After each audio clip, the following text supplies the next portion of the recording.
नमस्कार, स्वागत है आप सभी का। BSTV देख रहे हैं आप। मैं हूं आपके साथ विवेक पांडे। मध्य प्रदेश में एक बार फिर रोजगार पर सियासत गर्मा गई है। सरकार का दावा है कि प्रदेश में लाखों युवाओं को रोजगार मिला। मुख्यमंत्री ने रोजगार पर सवाल उठाने वालों को करारा जवाब दिया, तो विपक्ष सरकार के आंकड़ों को झूठ का पुलिंदा बता रहा है। मुख्यमंत्री डॉक्टर मोहन यादव ने ये बात कही है कि विपक्षियों को ये देखना चाहिए कि हम इस कार्यक्रम के माध्यम से कितने लोगों को रोजगार दे रहे हैं। और वो ये भी कह रहे हैं कि बीते सालों में जिस प्रकार से मध्य प्रदेश में रोजगार बढ़े हैं, ये भी विपक्ष को देखना चाहिए। एक खास रिपोर्ट आप देखिए, इसके बाद चर्चा की शुरुआत करेंगे। सरकार का दावा, 3 साल में 2,32,000 युवाओं को मिली नौकरी। प्रति व्यक्ति आय 2024-25 में 1,52,615 हुई। राज्य के जीडीपी में 11% की वृद्धि। 5 साल में 46,000 करोड़ रुपए का निवेश। विपक्ष बोला, आंकड़ों की बाजीगरी। सरकार का लक्ष्य 2028 तक 70% युवाओं को रोजगार। सीएम डॉक्टर मोहन यादव ने 877 चयनित अधिकारी कर्मचारियों को नियुक्ति पत्र सौंपे। इनमें 543 पद वन रक्षक एवं वन क्षेत्रपाल के शामिल। 334 पद डॉक्टर और नर्सिंग ऑफिसर, लोक स्वास्थ्य एवं चिकित्सा शिक्षा विभाग के शामिल। इस दौरान सीएम डॉक्टर मोहन यादव ने विपक्ष पर रोजगार के मुद्दे को लेकर तंज कसते हुए क्या कुछ कहा, आइए सुनवाते हैं आपको। लगातार हर विभाग के अंदर हम भर्ती करते हुए जिस बात को हमने अनाउंस किया था, अभी तक लगभग हमारी 60,000 से ज़्यादा पदों की भर्तियां कंप्लीट कर दी है और धीरे धीरे करके 1 लाख से ज़्यादा पद हम भर रहे हैं। कुल मिलाकर के ये सरकारी पद है, ये उनको जवाब है जो कहते हैं कि रोजगार कितने लोगों को दिया है। आंखें हो तो देख लो। सरकार के काम करने के तरीके में मैं कांग्रेसी मित्रों से भी कहना चाहता हूँ कि ज़्यादा अच्छा होता कि आज आके बैठ करके जिनको हमने नियुक्ति पत्र दिए उनके आंख से आंख मिला करके उनके सपनों के अंदर वो भी सहभागी होते हैं। लेकिन सरकार के दावों पर विपक्ष ने कड़ा पलटवार किया है। कांग्रेस का कहना है कि सरकार सिर्फ आंकड़ों से खेल रही है। नियुक्ति पत्र बांट करके बड़े तंज कस रहे हैं, जबकि मध्य प्रदेश के हालात बद से बदतर हो चुके हैं। 30 से 35 लाख रजिस्टर्ड बेरोजगार हैं जो पढ़े लिखे लोग हैं, और अगर कम पढ़े लिखे या अशिक्षित लोगों की बात करें तो ये संख्या करोड़ों में पहुंच जाती है। अगर वल्लभ भवन की बात करें तो हजारों पद अभी खाली पड़े हैं। क्या आप लोग उनको भरने का काम किया है? सरकारी आंकड़ों के मुताबिक साल 2024-25 के आर्थिक सर्वेक्षण में प्रदेश की प्रति व्यक्ति आय 1.39 लाख से बढ़कर 1.52 लाख हो गई है, यानी करीब 13,000 रुपए की वृद्धि। राज्य की जीडीपी में 11% का इजाफा दर्ज किया गया है। वहीं पिछले साल में 46,000 करोड़ का निवेश आया। इससे करीब 1.65 लाख लोगों को रोजगार मिला। सरकार का दावा है कि रोजगार और निवेश दोनों ही मोर्चों पर प्रदेश आगे बढ़ रहा है। हालांकि विपक्ष कह रहा है कि जमीनी सच्चाई तो कुछ और है। रोजगार के आंकड़ों के बीच राजनीतिक जंग और तीखी होती जा रही है। अब देखना होगा कि आंकड़ों की यह सियासत युवाओं को हकीकत में रोजगार दे पाती है या नहीं। BSTV के लिए भोपाल से रंजन भगत की रिपोर्ट। और चलिए अब 3 खास मेहमानों को आपके साथ जोड़ते हैं, उनसे चर्चा की शुरुआत करते हैं। सागर कसेरा जी हमारे साथ जुड़ रहे हैं, प्रवक्ता हैं भारतीय जनता पार्टी के, स्वागत है। समर सिंह जी हमारे साथ जुड़ रहे हैं, प्रवक्ता हैं कांग्रेस पार्टी से, स्वागत है। आशीष दुबे जी वरिष्ठ पत्रकार हैं, बहुत स्वागत है आशीष जी का। शुरुआत करते हैं सागर जी से। अब ये बात आपको बतानी पड़ेगी, अभी भी विपक्ष का वही सवाल है। हालांकि मुख्यमंत्री कह रहे हैं कि डेटा सामने है, थोड़ा सा देखिए, लेकिन सवाल विपक्ष ये उठा रहा है कि साहब जो पढ़े लिखे बेरोजगार हैं इनके लिए क्या है? क्या ये अपनी जुगत खुद करेंगे, पलायन करेंगे? इनके रोजगार की व्यवस्था किस तरह से की जाएगी? ये सवाल की शुरुआत करते हैं आपसे। देखिए, अभी आपकी पूरी जब ये बुलेटिन चल रही थी तो इस पर्टिकुलर बुलेटिन में पूरा विषय बहुत बढ़िया तरीके से आपने खुद ही स्पष्ट कर दिया है। रोजगार की जो असली परिभाषा है भारतीय जनता पार्टी और मोहन यादव जी के नेतृत्व में, रोजगार की असली परिभाषा सिर्फ ये नहीं कि सरकारी नौकरी ही लोगों को मिलेगी तो आप उसे रोजगार मानेंगे। हम रोजगार को सरकारी नौकरी बस नहीं मानते, बल्कि रोजगार का असली मतलब है आत्मनिर्भरता और उसका अवसर। आज के राज्य में युवा खेती से लेकर फूड प्रोसेसिंग तक, textile, drone technology, EV manufacturing तक नई दुनिया बना रहे हैं। और मध्य प्रदेश का युवा आज नौकरी खोजने वाला नहीं बल्कि नौकरी देने वाला बन रहा है। बल्कि आज यही मोदी जी के आत्मनिर्भर भारत और मोहन यादव जी के आत्मनिर्भर भारत के अंतर्गत आने वाला मध्य प्रदेश, जिसमें अभी आप ही की बुलेटिन में था कि मध्य प्रदेश की जीडीपी जो है 11% से बढ़ी है, प्रति व्यक्ति की आय इंक्रीज हो रही है, 5 साल में अभूतपूर्व निवेश हो रहा है, कई पदों पर डॉक्टरों की नियुक्तियां हुई हैं। मोहन यादव जी ने स्वतः बताया कि 60,000 पदों पर जो भर्तियां जो है वो पूरी हो चुकी है। ये अभूतपूर्व कार्य। और कांग्रेस के शासन में ये भूल जाते हैं कि 18-19 में उनकी 15 महीने की जो सरकार थी, उन्होंने एक भी बड़ा रोजगार का कार्यक्रम शुरू नहीं किया, बल्कि उस समय मुख्यमंत्री स्वरोजगार योजना और स्टार्टअप नीति पूरी तरह से ठप कर दी गई थी। हर जिले में आज भाजपा की सरकार में रोजगार के मेले लग रहे हैं, उद्योग शिक्षा जोड़ों का मिशन चल रहा है, कौशल विकास के केंद्र बना दिए जा चुके हैं और स्वरोजगार पोर्टल से युवा सीधे लाभान्वित हो रहे हैं। मुझे लगता है आज ये एक प्रकार की नीति है जिससे प्रदेश के हर वर्ग को लाभ मिलता है। अगर मैं 2023-24 में मध्य प्रदेश के 11 लाख से अधिक युवाओं की बात करूं तो उन्हें रोजगार के सिर्फ अवसर नहीं मिले, बल्कि उनमें से 3.5 लाख के लगभग युवा सरकारी और अर्ध सरकारी नौकरियां प्राप्त किए। 7.5 लाख से ज्यादा निजी क्षेत्र में स्टार्टअप और स्वरोजगार के तहत उनको अवसर प्राप्त हुए। मुख्यमंत्री युवा कौशल कमाई योजना के तहत 1 लाख से अधिक युवाओं को बेहतर तरह से 8,000 प्रति माह जो है स्टाइपेंड का लाभ दिया जा रहा है, ताकि वो स्किल्ड बने, उद्योगों से सीधे जुड़ सके। अभी जो पीएम मित्र टेक्सटाइल पार्क बनने जा रहा है, जिसमें इंदौर ग्लोबल इन्वेस्टर समिट 2023 हुई और इंडस्ट्रियल क्लस्टर जो 2.0 नीति है, ये अगले 2 वर्षों में 2 लाख से नए रोजगार जो है ये सृजित करने जा रहे हैं। एमएसएमई के क्षेत्र में 2.5 लाख यूनिट्स जो है रजिस्टर हो चुकी हैं, जिनसे 22 लाख से अधिक का रोजगार प्रत्यक्ष और अप्रत्यक्ष रूप से प्रस्तावित है। तो देखिए ये विकास की गंगा है जो डबल इंजन की सरकार में भारतीय जनता पार्टी के शासन में बेहतर तरह से युवाओं को अवसर मिल रहा है, जिसके माध्यम से वो 360 डिग्री परिवर्तन प्रदेश की जीडीपी में लेकर। समर जी से आपकी इस विकास की गंगा में वो डुबकी लगाते हैं कि नहीं? समर जी क्या कहेंगे? अब इतना डेटा तो सागर जी ने बता दिया है, तैयारी करके बैठे हैं वो, और वो ये कह रहे हैं साहब कि सिर्फ सरकारी क्षेत्र को रोजगार मत समझिए, निजी क्षेत्र में हम रोजगार दे रहे हैं। अलग अलग सेक्टर्स का उन्होंने यहाँ पर जानकारी दी है। दिल को बहलाने के लिए ख्याल अच्छा है। 844 लोगों को नियुक्ति पत्र दिया गया और परीक्षा कब हुई थी इस पे भी गौर कीजिए कि परीक्षा जो हुई है 2020-21, 22-23 और 24-25 में संपन्न हुई। जो रिजल्ट आया है, इसके फॉर्म जब भराए थे तब मुख्यमंत्री मोहन यादव जी मंत्री भी नहीं थे। ठीक है। और जहां तक की बात सरकारी नौकरी रोजगार नहीं है, बिल्कुल हम मानते हैं। भारतीय जनता पार्टी के रीजनिंग के हिसाब से देखा जाए तो पकोड़ा तलना भी जो है वो एक रोजगार है। आपने पूरे भारत को रोजगार दे दिया है, इस बात से हम आश्वस्त हैं कि आज भारत का हर युवा किसी न किसी तरह से पकोड़े ही तल रहा है आपके राज्य में।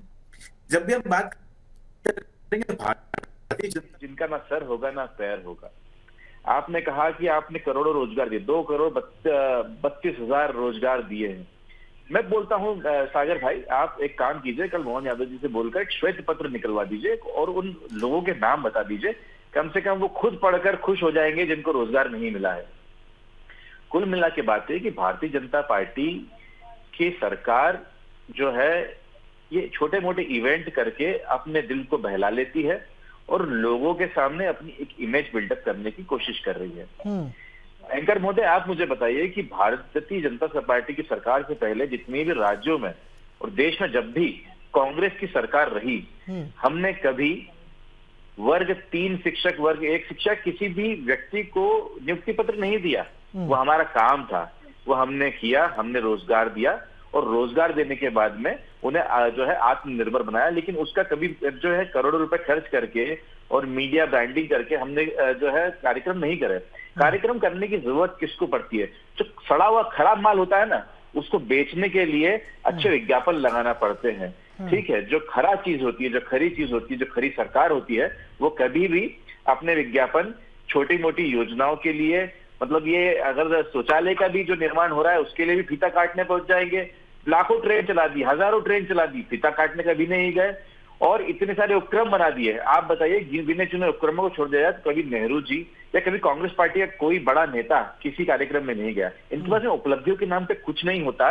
वो जो बच्चों का एडमिशन कराएंगे अभी जुलाई में आके, तो वो 4-5 हजार बच्चों को जब एडमिशन कराना काम है आपका, वो उस काम को करने के लिए आप कार्यक्रम करने पड़ रहे हैं। उसके बाद भी जीरो जो है एडमिशन ईयर भी निकले हैं इस देश के अंदर। और वहीं बताओ, कांग्रेस के ऊपर ये जो है लांछन लगाते हैं, कीचड़ फेंकने का काम करते हैं। 2004 से लेकर 2014 की अवधि के अंदर यूपीए की सरकार ने 2,90,00,000 जो लाख जो है अतिरिक्त नियुक्तियां निकाली है। और ये अगर आपको विश्वास ना तो गूगल कर लीजिए। ठीक है, तथ्यात्मक रूप से बात कहना चाहेंगे। और जितनी जीडीपी की बात मोहन यादव जी ने करी, कितनी जीडीपी बढ़ गई है। अरे महंगाई तो बताइए भैया, 50 रुपए का 48 रुपए का डीजल जो है 100 रुपए हो गया है। 62 रुपए का पेट्रोल जो है वो 109 रुपए 110 रुपए हो गया है। 50 रुपए की दाल 150 रुपए हो गई है। 32 रुपए लीटर का जो तेल था, 48 रुपए लीटर का जो तेल था वो 120 रुपए लीटर। तो ये नहीं बताएंगे कि महंगाई कितनी बढ़ी, ये नहीं बताएंगे कि डॉलर कितना जो है मजबूत हुआ, ये नहीं बताएंगे कि जो लोग हैं। चलिए, आपकी बात पर जवाब लेंगे सागर जी से, उससे पहले रुक करते हैं आशीष जी का। आशीष जी, 2013-14 में बहुत नारा चला था, बहुत हुई महंगाई की मार, अब की बार मोदी सरकार। रोजगार पर भी बहुत बात हुई थी और हर साल लाखों करोड़ों नौकरी देने का वादा अलग अलग मंचों पर किया गया था। उसके बाद बड़े मजे की बात है कि जब पत्रकारों ने सरकार से सवाल पूछा कि साहब क्या हुआ करोड़ों रोजगारों का, तो उन्होंने कहा कि सिर्फ इसको आप नौकरी से मत देखिए, सरकारी नौकरी से, इसमें स्वरोजगार है, स्टार्टअप है और निजी नौकरियां शामिल हैं। इस तरह से हम लाखों करोड़ों नौकरियां दे रहे हैं। आपको लगता है कि रोजगार के मामले में देश प्रदेश एक अच्छी स्थिति में है? और ये भी बताइएगा कि सिर्फ युवाओं को इंजीनियरिंग करने, एमबीए कर लेने या एक बेहतर कोर्स कर लेने के बाद ये सुनिश्चित हो जाता है कि अब उनका करियर सेफ है? देखिए, बेरोजगारी का जो मामला है इसमें राज्यवार अलग अलग आंकड़े होते हैं और ये आंकड़े जो हैं अगर हम उसको एक टेबल पर रखकर देखें तो हमें ऐसा लगता है कि मध्य प्रदेश में बेरोजगारी थोड़ी कम है, कहीं ज़्यादा है। लेकिन हम अपनी राज्य की स्थिति देखेंगे सिर्फ एक पर्टिकुलर, तो वो एक अलग तस्वीर बनती है जी। मध्य प्रदेश में जो बेरोजगारी का आंकड़ा था, तकरीबन जो मुझे याद है कुछ महीने पहले तक जो ताज़ा आंकड़ा आया था वो 29 लाख बेरोजगार बताए गए थे। अब सरकार बोलती हमने कितने रोजगार दिए, तो उससे उसकी तुलना हो सकती है कितना बच गया। लेकिन एक खास बात सरकार की ये है, और हर सरकार की होती है, कि कुछ ऐसे आंकड़े होते हैं जिसको बहुत आसानी से जाहिर नहीं करते हैं, और जाहिर करते हैं तो कुछ अलग शब्दों के साथ करते हैं। देखिए, आपको अगर याद होगा कुछ समय पहले मध्य प्रदेश सरकार ने कहा था कि हम अब बेरोजगारों को बेरोजगार नहीं कहेंगे, उन्हें आकांक्षी युवा कहेंगे। तो इस बात को लेकर बहुत बहस हुई थी, चर्चाएं हुई थी कि उनको आकांक्षी, बेरोजगार शब्द ही सरकार की डिक्शनरी में नहीं है। ये हर सरकार इस तरह की टैक्टिस या बाजीगरी करती है जी। तो उसमें यह भी मान लिया जाता है कि कोई व्यक्ति जो है जो सरकार का जो एक फंडा होता है, मान लीजिए अगर कोई व्यक्ति सप्ताह में 2 दिन भी रोजगार पा लेता है तो वो बेरोजगारों की गिनती में नहीं गिना जाता। तो ये बहुत सारी चीजें हैं। अच्छा, और हर बेरोजगार जो है वो रोजगार कार्यालयों में आके रजिस्टर्ड नहीं होता, तो वो आंकड़ा कभी भी सटीक नहीं होता। ये प्रशासनिक रूप से मैं बता रहा हूँ जो ये स्थितियां हैं, और इसे लोग अधिकारी भी मानते हैं किस तरह की चीजें होती हैं। तो मध्य प्रदेश में अगर रोजगार की स्थिति बहुत अच्छी है ऐसा सरकार कहती है, तो सरकार को इसको एक सर्वे करना चाहिए, इसकी एक रिपोर्ट लाना चाहिए, क्योंकि सरकार का ही वादा है कि वो नौकरी के नए अवसर पैदा करेगी, सरकारी खाली पद भरेगी और निजी क्षेत्रों में नौकरी दिलाएगी। अब आप जो बात आई कि बेरोजगारों को, जो पढ़े लिखे शिक्षित युवा है, उन्हें नौकरी मिल रही है कि नहीं। तो देखिए, अगर ये नौकरी मिल रही होती, इसको मैं किसी एक व्यक्ति या किसी सरकार की आलोचना को नहीं देख के भी हम अगर सामाजिक तौर पर भी इसको देखें, तो आज हम अपने आसपास ही देखेंगे कि हर दूसरे तीसरे घर का जो युवा है, जो पढ़ लिख लिया है, जिसने डिग्री वगैरह ले ली है, तो या तो वो दूसरा तीसरा घर का युवा या तो वो बेंगलोर में है, या वो दिल्ली में है, या पूना में है, या कहीं और नौकरी कर रहा है। आप अपन खुद देख लें ये चीज़ें, अपने घर में भी इस तरह की चीज़ें होंगी। तो फिर उसको यहाँ रोजगार क्यों नहीं मिल रहा? यदि पढ़ा लिखा है तो उसको बाहर क्यों जाना पड़ रहा है? तो ये एक सामाजिक तौर पर सरकार को, एक सामाजिक समस्या के तौर पर सरकार को देखना चाहिए कि देखा यह जाता है, दुनिया की बहुत बड़ी बड़ी कंपनी है, वो कहती है कि साहब पढ़े लिखे लोग तो हैं लेकिन स्किल्ड नहीं है, इनमें स्किल की बहुत कमी है। ये जो नॉर्म्स होते हैं उसे समझने में बहुत समय लेते हैं। तो टेक्निकली तौर पर इंडियंस को थोड़ा सा कम आंका तो जाता है, बशर्ते वो इंडियंस या तो बहुत ही फिर क्रीम हो, IIT के हों, NIT के हों, लेकिन अदरवाइज अगर हम देखते हैं तो स्थिति बहुत गंभीर है, जिस पर चर्चा बहुत कम होती है। नहीं, ये बात सही है कि जो स्किल्ड लोग हैं कम होते हैं, लेकिन इसकी एक वजह है शिक्षा पद्धति। ये एक विषय को दूसरी तरफ ले जाता है पूरा मसला, लेकिन इसका सार ये भी है कि जो शिक्षा पद्धति है उसमें प्रायोगिकता या व्यवहारिकता की जो कमी है, वो थ्योरेटिकल ज्ञान है। दूसरे देशों में या दूसरी जगहों पर इस तरह की चीजें नहीं है। तो ये भारत की बात हुई। और भारत में प्रदेशों की बात करें तो मध्य प्रदेश और कुछ और प्रदेश ऐसे हैं जहां पर जो स्किल्ड युवा की या स्किल्ड जो श्रम शक्ति है, इसकी नितांत कमी है। तो ये व्यवस्था भी जो यानी कि कुल मिला के बात ये कि साहब आकलन तो करना चाहिए कि कमी कहाँ जा रही है। सिर्फ आरोप प्रत्यारोप से कहीं ना कहीं हम लोग अच्छे जो एक बेहतर जवाब आना चाहिए उससे अछूते रहते हैं। कसेरा जी का रुख करते, आप कह रहे हैं साहब कि डेटा बहुत दुरुस्त है, सब जबरदस्त है, पर समर जी भी एक डेटा लेके बैठे। वो कह रहे हैं कि जितने अभ्यर्थी हैं अगर उनकी गिनती करने के बाद आप अनुपात बता दें और बीता हुआ समय बता दें तो पता चलेगा कि बहुत समय से तो रिजल्ट ही नहीं आए। 3-3, 4-4 साल पुरानी परीक्षाओं के रिजल्ट आ जा रहे हैं और उन्हें नियुक्तियां मिल रही हैं। जी, मैं समर जी और उनकी रीजनिंग दोनों का जवाब दिए देता हूं। शुरुआत हुई थी दिल बहलाने के लिए बात जी से, है ना? तो दिल बहलाने की जो बात है, कहने वाले ये वही लोग हैं जिन्होंने इस देश के युवाओं का दिल बहलाने का नहीं बल्कि तोड़ने का काम किया है। कांग्रेस आज फिर वही पुराना राग अलाप रही है। कभी पकोड़ा रोजगार कहकर मेहनतकश युवाओं का मजाक उड़ाती है, तो कभी दिल बहलाने का ख्याल कहकर मध्य प्रदेश के विकास का अपमान करती है। लेकिन सच्चाई यह है कि जिस कांग्रेस ने 15 महीनों की अपनी सरकार में कोई नई रोजगार की नीति नहीं दी, कोई बड़ा उद्योग नहीं लगाने में सफल न हो पाई और कोई नया निवेश कार्यक्रम करने में सफलता हासिल नहीं कर पाई, वो आज तंज कसने पर मजबूर है। अच्छा, मैं मानता कांग्रेस की बात को इधर कर दीजिए, कांग्रेस को छोड़ दीजिए जी। आप किसी को कहेंगे कि तुम पकौड़ा तलो, तुम्हारा बढ़िया करियर बन जाएगा, मस्त पकौड़ा तलो? देखिए, मैं आपको बताता हूँ। माननीय प्रधानमंत्री नरेंद्र मोदी जी और मुख्यमंत्री डॉक्टर मोहन यादव जी के नेतृत्व में मध्य प्रदेश जो है देश के टॉप 5 निवेशक राज्यों में आज शामिल है। PM Mitra textile park, global investor summit, youth skill mission और स्टार्टअप नीति 2023 लाखों लाख युवाओं को रोजगार के नए अवसर इससे मिले हैं। आंकड़े में पहले ही रख चुका हूं, 11 लाख से अधिक युवाओं को सीधे अप्रत्यक्ष रूप से रोजगार के अवसर प्राप्त हो चुके हैं और आने वाले समय में 3 वर्षों के अंदर 20 लाख नए रोजगार प्राप्त होने वाले हैं, ऐसा माननीय मुख्यमंत्री जी ने स्वयं कह दिया। मैं एक बात का जवाब देना चाहूंगा। इन्होंने महंगाई पर बात की थी, तो मैं बताना चाहता हूं कि महंगाई पर बात करने का नैतिक अधिकार कांग्रेस को बिल्कुल नहीं है। और रीजनिंग पर मैं आपके सवाल उठाता हूं कि जिसके दौर में महंगाई डबल डिजिट में जाती थी, आज मोदी सरकार में महंगाई नियंत्रण में है। 2012, 13 और 14 के आंकड़े हैं, महंगाई 10 के ऊपर थी जनाब। आज महंगाई जो है वो 2.6 दशमलव के नीचे है, जो दुनिया के और विकसित राज्यों देशों के जो देश हैं उनसे बहुत कम है। और पेट्रोल की बात करें तो आपके शासन में 73 से 76 रुपए पेट्रोल होता था, आज 108 के आसपास कहीं है, तो ये भी बहुत नियंत्रण में है। तो महंगाई भी नियंत्रण है, महंगाई ज्यादा नहीं है। नवीन जीएसटी ये तो आप क्लियर कह रहे हैं ना, इसमें तो कोई रोक टोक नहीं है, एकदम क्लियर है कसेरा जी, महंगाई कंट्रोल में है जी, चीजें महंगी नहीं हुई है, कंट्रोल है। आप कहने का अर्थ ठीक है, 2.6 आमदनी भी बढ़ी है, लेकिन आपको ये भी कहना होगा कि साहब महंगाई भी बढ़ी है। आप कह दीजिए ना कि थोड़ा सा आमदनी बढ़ी है, महंगाई थोड़ी सी ज्यादा बढ़ गई है।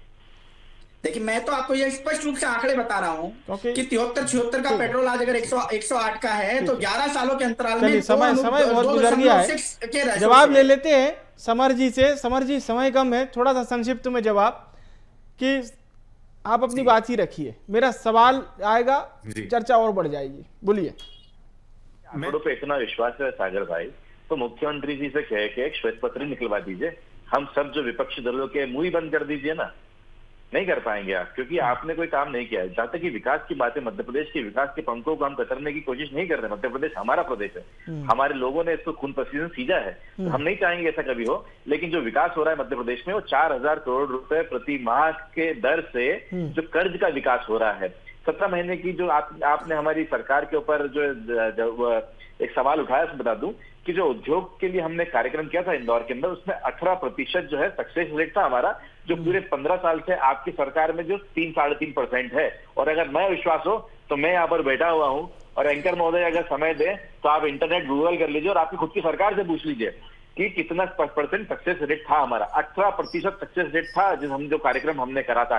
सिर्फ एक इन्वेस्टर मीट करी थी इंदौर में, उसके बाद में आपके 3% 4% नहीं था। देखिए ये इसलिए मैं कहना चाहता हूं कि आपको अपनी रीजनिंग दुरुस्त करने की जरूरत है। आप बीच में कांग्रेस ने तो बेरोजगारी पैदा की थी जनाब, बीच में नहीं बोलेंगे, कांग्रेस ने बेरोजगारी पैदा की थी, भारतीय जनता पार्टी रोजगार के अवसर पैदा कर रही है। आप झूठ बोलेंगे तो बीच में बोलूंगा शर्मा जी, मत नोचिए, बीच में मत बोलिए, झूठ बोलेंगे तो बीच में बोलूंगा। मैं तो समझ दे रहा हूँ, मैं तुम्हें समझ दे रहा हूँ भाई, समझ दे रहा हूँ। भाजपा तो मैं कहता हूँ भाजपा युवाओं के भविष्य से खेलना नहीं जानते, भाजपा के भविष्य से खेलने का काम ठीक है। और यही कारण भी सागर जी सुन लीजिए,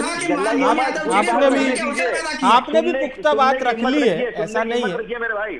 चर्चा में आपने भी बहुत मजबूती से अपना पक्ष रखा है, आपने भी डेटा बताए हैं, और आपने कहा है 2 लाख, हम चाहते हैं साहब मध्य प्रदेश के 10 लाख युवाओं को रोजगार दीजिए, हम तो और ज्यादा चाहते हैं। समर जी बात पूरी नहीं हुई थी मेरे दोस्त।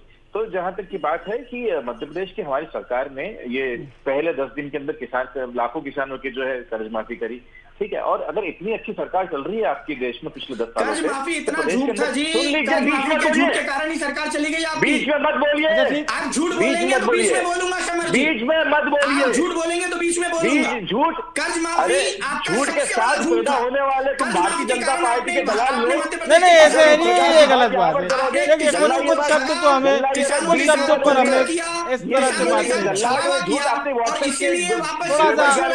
नहीं। ऑडियो डाउन कर दीजिए प्लीज, दोनों सम्मानित प्रवक्ताओं का कर दीजिए, मैं किसी एक का नहीं बोल रहा। ये शब्द नहीं, ये शब्द नहीं, चर्चा में सिर्फ वही शब्द प्रयोग किए जाएं जो हम, जैसे हम सुनते हो, ठीक है, कि कितना % सक्सेस रेट था। चलिए ठीक है समर जी, आपने भी पर्याप्त अपनी बात रख ली है। आशीष जी का रुख करते हैं, हिम्मत है, ठीक है सिंह साहब, आप भी पर्याप्त बात अपनी रख चुके हैं, ठीक है। सक्सेस रेट क्या था? आप हिम्मत की बात चलिए बिल्कुल नहीं, आशीष जी आपसे चर्चा का समापन करवाते हैं। केवल ये बताइए हमारे दर्शकों को कि ये स्किल्ड बेस हम किस प्रकार से एक पूरा इकोसिस्टम तैयार कर सकते हैं छात्रों के लिए। थोड़ी पहल हो भी रही है, लेकिन कहीं ना कहीं यहाँ पर काम बहुत करना है। आशीष जी एक रिपोर्ट है, ठीक है समर जी अब चर्चा निश्चित तौर पर सरकार को इसको अपनी, कांग्रेस को भी सुनिए, विपक्ष को सुनिए, सरकार को समर जी पर्याप्त समय नहीं समय या उसको उससे परे हटकर उससे ऊपर उठकर सोचना पड़ेगा, क्योंकि सामाजिक समस्या है और ये जितनी गहराएगी उतनी समस्या पैदा होगी अगली जनरेशन के लिए। तो इसलिए सरकार को, अगर सरकार 3 साल की बात करती है तो उस 3 साल का एक ईमानदार अध्ययन कराया जाना चाहिए, एक स्वतंत्र तुरंत अध्ययन कराया जाना चाहिए, इसकी रिपोर्ट लानी चाहिए और इसमें यदि कोई कमी दिखती है तो उसको दूर करने के प्रयास करने चाहिए। अभी कई सरकारी पद मध्य प्रदेश में ही खाली हैं, रिटायर्ड कर्मचारियों से काम लिया जा रहा है, बहुत सारी परिस्थितियां ऐसी हैं जिनको सुधारा जा सकता है सरकार। लेकिन ये बात सही है कि सरकार का जो आर्थिक पहलू है वो इजाज़त नहीं देता है कि इतनी थोकबंद नियुक्तियां कर ली जाए, लोगों को लाया जाए, लेकिन इसमें सरकार को कहीं ना कहीं कोई मैकेनिज्म निकालना पड़ेगा, इसलिए क्योंकि इसमें सरकार का वादा भी जुड़ा हुआ है जी। तो ये सरकार को देखना होगा और स्किल श्रम पैदा करना पड़ेगा। वो कंपनियां मध्य प्रदेश में लाने की कोशिश करनी होगी जिन कंपनियों में काम करने के लिए मध्य प्रदेश के युवा बाहर जाते हैं और फिर वहीं बस जाते हैं। तो ये एक किस्म से अपनी प्रतिभाओं का पलायन रोकने का भी प्रयास होगा यदि सरकार इसको ईमानदारी से, कोई भी सरकार रहे उसको ईमानदारी से समझे और उसको हल करने की कोशिश करे। बहुत अच्छी बात, बहुत अच्छी बात। आपकी इस बात पर सभी को गौर करना चाहिए। समर जी, पर्याप्त समय आपको मिला, थोड़ा सा मात्र 30 सेकंड का समय बच रहा है, अपनी बात रखिए 30 सेकंड। जी देखिए, जहां तक भारतीय जनता पार्टी की बात है, इन्होंने कहा कि स्टार्टअप नीति इन्होंने लेके आए और इन्हीं का जो प्रेस इंफॉर्मेशन ब्यूरो की रिपोर्ट के हिसाब से 90% स्टार्टअप जो है पहले 5 साल में दम तोड़ देते हैं। मैं नहीं कह रहा, ये इनकी सरकार की वेबसाइट प्रेस इंफॉर्मेशन ब्यूरो के हवाले से मैं कह रहा हूँ। और मैं तो सागर भाई आपसे ये कहता हूँ, अगर आपने इतना अच्छा काम किया है तो आप श्वेत पत्र लेके आ जाइए, श्वेत पत्र लेके आ जाइए। अब घंटी बज चुकी है, आप सभी से विदा लेने की धन्यवाद करूंगा आप सभी मेहमानों का हमारे साथ जुड़ने के लिए, बहुत बहुत शुक्रिया। देखिए, रोजगार पर सियासी रार की बात हो रही थी, ये चर्चा अभी तो समाप्त हो रही है, लेकिन इस तरह से ये बातें समाप्त नहीं होंगी, इसमें बहुत कुछ बाकी है और हम आने वाले समय में इस पर सियासी बयानबाजियां होते हुए देखते रहेंगे। फिलहाल के लिए इस खास पेशकश से मुझे दीजिए इजाजत और आप देखते रहिए BSTV। नमस्कार।